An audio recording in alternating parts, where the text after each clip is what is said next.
Good afternoon, my name is Dr. Cheeseman. I'm a professor at Florida Keys Community College, and I've been here doing a little bit of a different program, learning how to put together a hydrokinetics course so I can teach the students in this coming fall more effectively than otherwise.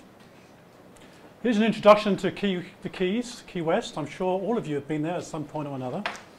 You may not know it's the 12th sunniest city in the US. It's the windiest city in Florida. And there are 42 bridges that connect the mainland to the Key West Island.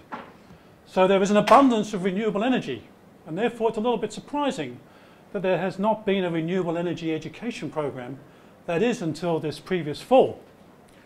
Inspired by Dr. Patrick Rice and funded by a National Science Foundation grant, a program was kicked off in August, interrupted a little bit by Irma, as you may imagine, but we managed to get through a number of foundational courses, as you can see, and in a few weeks' time I'm going to be starting the second year teaching, which includes photovoltaics, wind energy, hydrokinetics, and then the students who are doing a 2-year program get to do an internship in the second semester.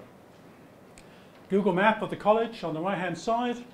Draw your attention to the dark, deep lagoon you can see that's 40 feet deep, and we'll come back to that later.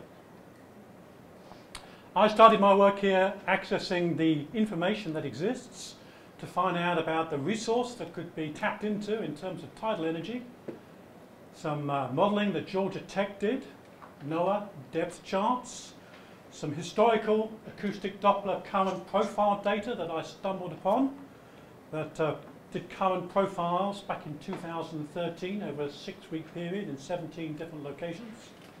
NREL. And then I actually started at Tides for Fishing, a useful resource for tidal information that helps you determine, I guess, where to go and find the best fish.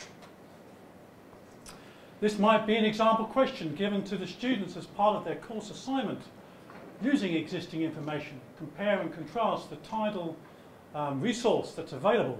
And this was some work I did looking at Fleming Key Cut versus Bahia Honda Harbour. Top 2 charts are current speed recorded over a couple of days. You can see very different tidal profiles, and that's exemplified by the 2 histograms that are below. More Google charts on the right. The yellow fans show the direction of the current. Bahia Honda, very clear north and south. More variability or more spread out for the Fleming Key Cut at the opening to that channel. We will be conducting labs, and we've done a couple of pre-labs with FAU's valuable help. In May we went and deployed an ADCP for 24 hours under one of the bridges. Bottom left is the MATLAB data that Dr. Van Zwieten did. I haven't managed to get my mind around MATLAB yet, but very proud of the Excel data analysis top center, which is my analysis of the same MATLAB data. In June, I was teaching a measurement class, and for a field trip, we went out on the boat. You can see some folks here you may recognize from FAU.